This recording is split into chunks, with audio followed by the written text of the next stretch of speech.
Hi అండి, ఈరోజు video వచ్చేసి మా హస్బెండ్ బర్త్డే వీడియో. సాటర్డే రోజు వచ్చింది. చిన్నగా ఇంట్లోనే సెలబ్రేట్ చేద్దాం అనుకున్నాను. మా అన్నయ్య ఇంకా కొంతమంది ఫ్రెండ్స్ని ఇన్వైట్ చేశాము. డెకర్ కూడా సింపుల్గా చేశాము. నాకైతే చాలా నచ్చింది.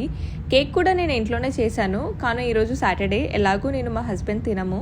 వాళ్ళ ఫ్రెండ్ ఒకరు ఫ్రూట్ కేక్ తెస్తే అదే తినిపించాను. కేక్ కటింగ్ అవ్వగానే నేను తీసుకున్న గిఫ్ట్స్ ఇచ్చాను. నేను వాచ్ అండ్ ఐఫోన్ 16 Pro గిఫ్ట్గా ఇచ్చాను. ఇందులో సర్ప్రైజ్ ఏమీ లేదు. వాచ్ మా హస్బెండ్ని తీసుకెళ్ళి తనకు నచ్చింది సెలెక్ట్ చేసుకోమన్నాను. ఇంకా ఫోన్ కూడా తనకు నచ్చింది ఆర్డర్ పెట్టమన్నాను. నా లైఫ్లో ఫస్ట్ టైం ఇంత కాస్ట్లీ గిఫ్ట్ ఇవ్వడం. సర్ప్రైజ్ చేయాలనిపించింది, కానీ నాకు ఆల్రెడీ ఎక్స్పీరియన్స్ ఉంది. నేను మనీ సేవ్ చేసుకొని మా వాళ్ళకు ఒకరికి డ్రెస్ తీసుకున్నాను. నేను తీసుకున్న కలర్ అండ్ మోడల్ వాళ్ళకి అంతగా నచ్చలేదు, కానీ బాగుంది అన్నారు. కానీ నచ్చలేదని ఈజీగా అర్థమైంది. అప్పుడే డిసైడ్ అయ్యాను, సర్ప్రైజ్ చేయడం కన్నా వాళ్ళకి నచ్చింది ఇవ్వడం ఇంపార్టెంట్. అలా మా బర్త్డే అయితే కంప్లీట్ అయిపోయింది. ఫుడ్లో స్పెషల్స్ ఏమున్నాయి నెక్స్ట్ వీడియోలో అప్లోడ్ చేస్తాను. Bye bye.